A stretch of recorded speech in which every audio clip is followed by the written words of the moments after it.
Pak a shumë para 6 vitesh më diagnostikuan një sëmundje të një apne në gjumë dhe për këtë sëmundje më dha një ekip që duhet të fleja çdo ditë për dëshmi dhe nder të lavdisë së Zotit ton pas 3 muajsh, duke përdorur vetëm këtë ekip që filloi të kishte disa probleme gjatë kohës që unë flija dhe unë nuk isha gjithmonë i lidhur me këtë ekip, por sëmundja pas 2 vjetësh u zhduk tërësisht, më bën disa analize dhe të sëmundje nuk e kisha më.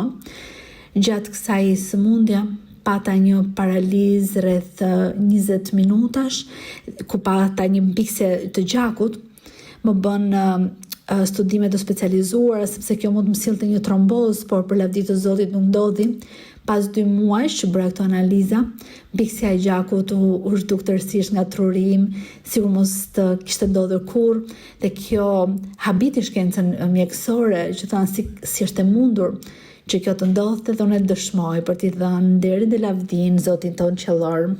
Vëllezër dhe motra, Zoti ju bekoft, dëshmoj për lavdin dhe nderin e Zotit, se më 10 nëntor pësova një aksident. Zoti më thoshte në profeci se do të kaloja një moment të vështirë, por të mos shqetësohesha sepse ai do të ishte me mua. Ishte një aksident rrugor në të cilin mu thye brinja e 11 për shkak se ishte shumë afër brinja me mushkrit, kisha shumë vështirësi në frymarrje. Më transferuan në një klinik tjetër për të më bërë një ekzaminim të specializuar për të parë se sa e rrezikshme ishte fraktura. Vëllezër dhe motra, unë jam alergjike ndaj një ilaçi dhe këtë e tregova që në momentin që shkova në klinik, por nuk e di se kur ma injektuan ilaçin dhe unë nuk e vura re. Ndërsa ishim rrugës me ambulancë, në mes të rrugës unë ndjeva sikur po vdisja. Më mungonte ajri, sepse ilaçi ndaj të cilit jam alergjik, nëse trupi reagon keq, mund të sjellë ndalim në frymarrje. Infermierja që ishte me mua nuk e dinte këtë, ata mendonin se isha në atë gjendje nga goditja e aksidentit, ndërkohë që unë ndjeja se po vdisja, fillova t'i lutesha Zotit dhe i thoja se vetëm ai e dinte se çfarë po ndjeja dhe i kërkova që të më çlironte nga kjo që kisha. Pasi mbarova lutjen, papritur fillova të qaja shumë. Qava shumë dhe lotët më rritnin pa pushim dhe kur arritëm në klinik, pasi mbarova se qari, fillova të ndihesha më mirë. Kur më shtruan, vunë re se më kishin injektuar pikërisht atë ilaç dhe mjekët habiteshin që unë isha mirë, por unë i jepja lavdin Zotit, sepse kjo ishte një nga mrekullitë e para që Zoti kishte filluar të bënte. Më bën grafin dhe rezultoi që fraktura ishte zhvendosur, por fal Zotit asnjë nga organet e mia nuk ishin prekur. Dëmtimi kishte mbetur vetëm aty dhe kisha shumë vështirësi, por duhej të më bënë një procedurë. Frakturat në brinj zakonisht shërohen vetë, por nuk ka procedurë që duhet bërë për të shëruar, por vetëm një procedurë për t'i bërë një blokadë dhimbjes.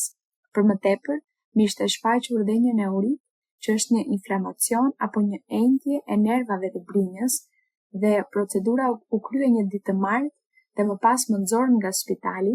Ajo javë për mua ishte shumë e vështirë, vëllezër dhe motra, sepse nuk mund të flija shtrirë, por vetëm e ulur në karrige. Të njëjtën, pash një ëndër në të cilin Zoti më thoshte, mos u shqetëso, nuk je vetëm, unë jam me ty dhe do mund të flesh.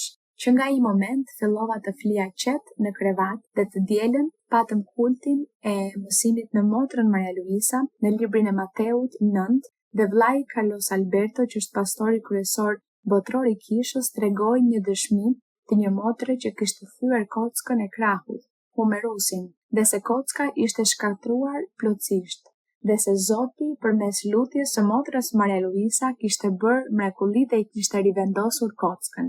Që nga ai moment unë nisa t'i thoja Zotit, Zot, kam besim se sot ti do të rindërtosh kockën time, brinjën, dhe se çdo gjë do të shkojë mirë. Në të vërtetë ishte 1 orë e gjysmë mësimi, shumë e dhimbshme, sepse nuk rria dot as ulur, as në këmbë, as shtrirë, por i thoja Zotit se unë kisha besim tek ai, se ai do të bënte mrekullinë. Kur motra Maria Luisa u lut, sapo përfundoi lutja, unë ndjeva se isha plotësisht mirë.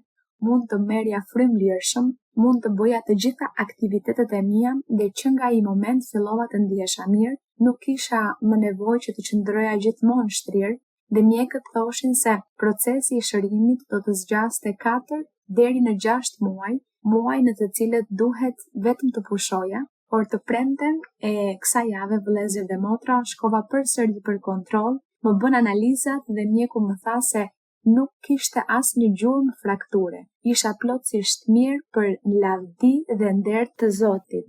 Unë dëshmoj se Zoti e përmbushi premtimin e tij, ai ishte me mua dhe bëri mrekullinë në jetën time. Dëshmoj të gjithën këto për të përlëvduar dhe nderuar emrin e Zotit.